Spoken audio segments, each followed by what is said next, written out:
Cuando hablamos de criminales, la lista parece ser infinita. Un mundo oscuro, perdido, sin sentimientos y emociones. En este caso, se complementa con la buena reputación de una familia adinerada y prestigiosa. Una imagen que tapa el verdadero ser interior. Hoy toca desarrollar quién fue Gilles de Rais, el asesino serial más sanguinario y perverso de la historia moderna. Comencemos.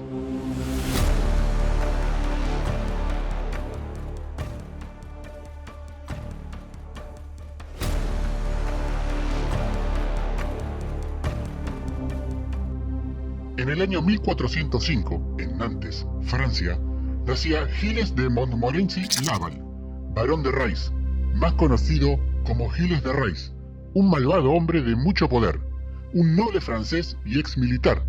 Se dice que su vida fue la inspiración para que el autor francés Charles Perrault escribiera su cuento titulado Barba Azul. A la temprana edad, Rais sufre la pérdida de sus padres, los monárquicos Guy II de Laval y Marie de Craon, para luego quedar a resguardo junto a su hermano René de su abuelo Jean de Craon. De un carácter soberbio y despreciable, Gilles se unió muy joven al servicio del duque Juan V de Bretaña, en donde se destacaba con sus actos extremadamente crueles y violentos en el campo de batalla. Tal extremo era su comportamiento, que en una práctica de esgrima se cobró su primera víctima mortal, con tan solo 15 años de edad. Siendo tan joven y con semejantes impulsos, Gilles secuestró a Catalina de Thouars, otra joven heredera de familia adinerada que poseía varios castillos.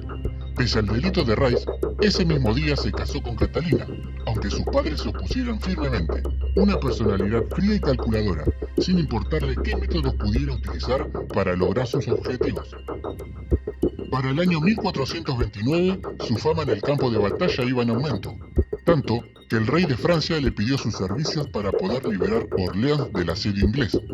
Al aceptar su misión, es ahí donde conoce a Juana de Arco, quedando totalmente admirado y fascinado con ella, formando una excelente dupla, que tan solo en 8 días a cargo de un gigantesco ejército lograron liberar Orleans de los ingleses, como también resultaron vencedores en las batallas de Bataille y Jargeau, hazañas que impulsaron a nombrar a Gilles de Rais como mariscal de campo de Francia, a la edad de 25 años. Después de unos años, nació su hija, llamada Marie, de la cual nunca se ocupó una vez que la abandonó junto a su madre, mientras disfrutaba de su gloria como mariscal de Francia. Su gran amiga Juana de Arco fue capturada por los ingleses y condenada por brujería y herejía a morir quemada en la hoguera, el 31 de mayo de 1431 en Rouen. Se dice que Gilles se encontraba muy cerca del lugar de donde asesinaron a Juana, contando con un plan de rescate, pero que finalmente no se llevó a cabo. Su última aparición en la Guerra de los 100 Años, como así era llamada, y que luchaba junto a Juana de Arco, fue la batalla de Lagny, en agosto de 1432, en la que se alzó con la victoria.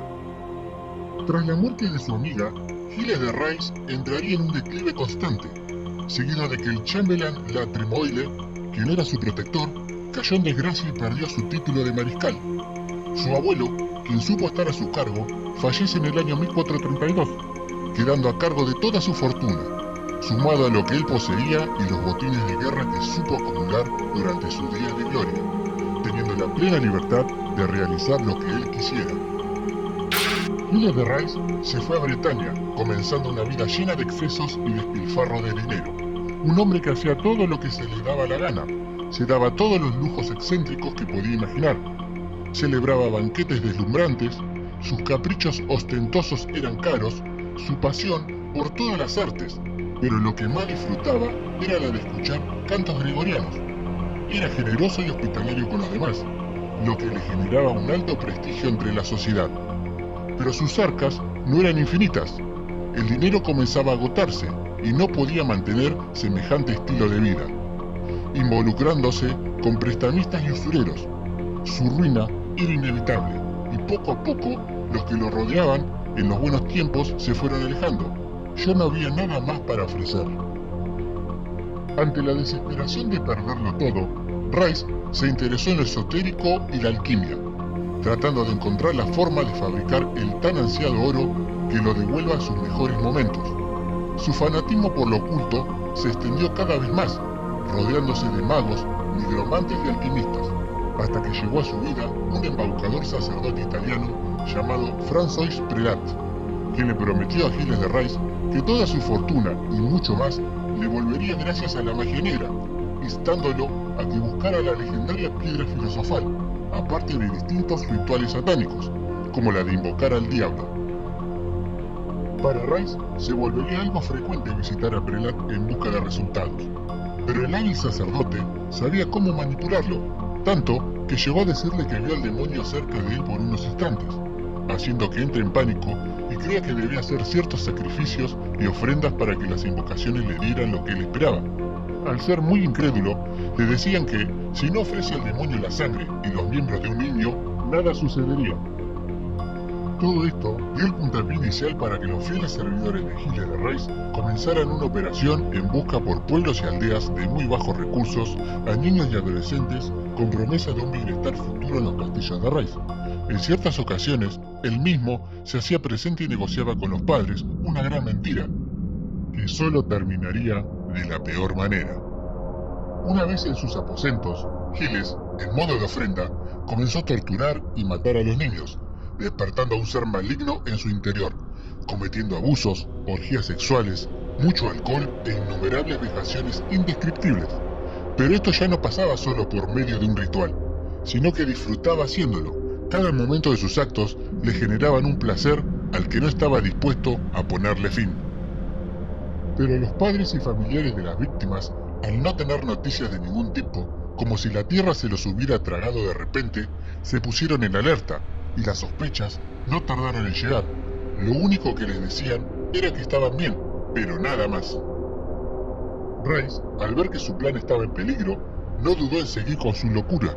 Ya no iría de buenas maneras, sino que junto a sus esbirros recurrieron a secuestrar niños por la fuerza, y llegada la noche, lo peor se desataba.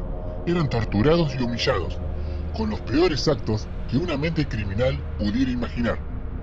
Un asesino serial azotaba y sus secuaces borraban sus pruebas, pero los rumores ya corrían por los pueblos, y sus habitantes se encontraban alarmados frente a la terrible situación. Pero todo esto no terminaba ahí. El territorio para los raptos se agrandaba más y más, haciendo que las barbaries de Giles estén cada vez más cerca de su final, llegando a oídos de las altas autoridades. Sus asesinatos los cometía mayormente en el castillo de Tifauges, el castillo de Machecoul y el de Champtocé, sumándose la casa de la Suze, todas propiedades pertenecientes a Giles de Rys. Fueron años de verdadero terror.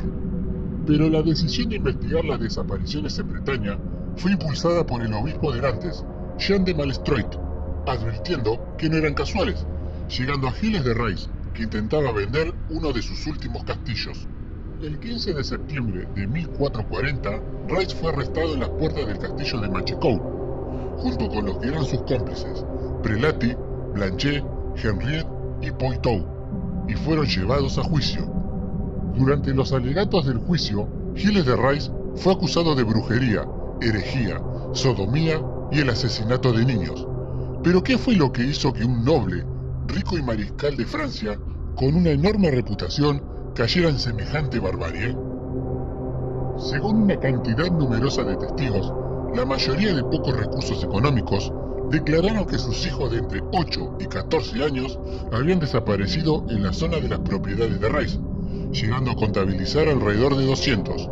Los datos eran comprometedores, hasta que Giles y sus hombres confesaron los terribles hechos.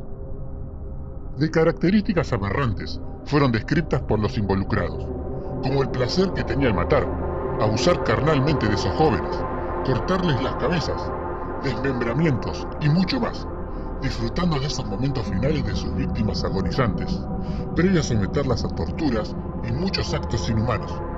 Fueron 7 años de horror para los pobladores. En el juicio, se quiso demostrar que Rys ordenó quemar los restos de más de 40 niños en uno de sus castillos, más precisamente el de Machecoul. Una vez que reconoció sus crímenes, alegó que había actuado porque así estaba escrito en los astros. Fue condenado a muerte por prácticas demoníacas, herejía y sodomía, constatando que habría asesinado entre 80 y 200 personas, la mayoría niños y adolescentes, pero no se descarta que podrían haber sido muchas más. El juicio fue bien documentado. Se dice que algunas partes fueron omitidas de los detalles, por lo repugnantes que eran. Dichos documentos aún existen. Ante su condena, se mostró extremadamente arrepentido por sus actos, con una buena conducta, hasta que algunos presentes sintieron compasión por él ante el rechazo de la gracia real. Pero finalmente, el 26 de octubre de 1440, Gilles de Rais fue ahorcado y quemado públicamente en el Prado de la Madeleine en Nantes, al igual que sus cómplices. El tribunal hizo una excepción con su cadáver, ya que el cuerpo habría sido bajado antes que las llamas lo desintegren, y fue enterrado en la iglesia de las Carmelitas de Nantes, un anunciado final para un ser tan arrogante y despreciable hacia la vida humana. ¿Qué piensas sobre este particular caso? Deja tu opinión en la caja de comentarios. Suscríbete, dale like y comparte. No olvides activar las notificaciones para que YouTube te avise cuando se suba nuevo contenido.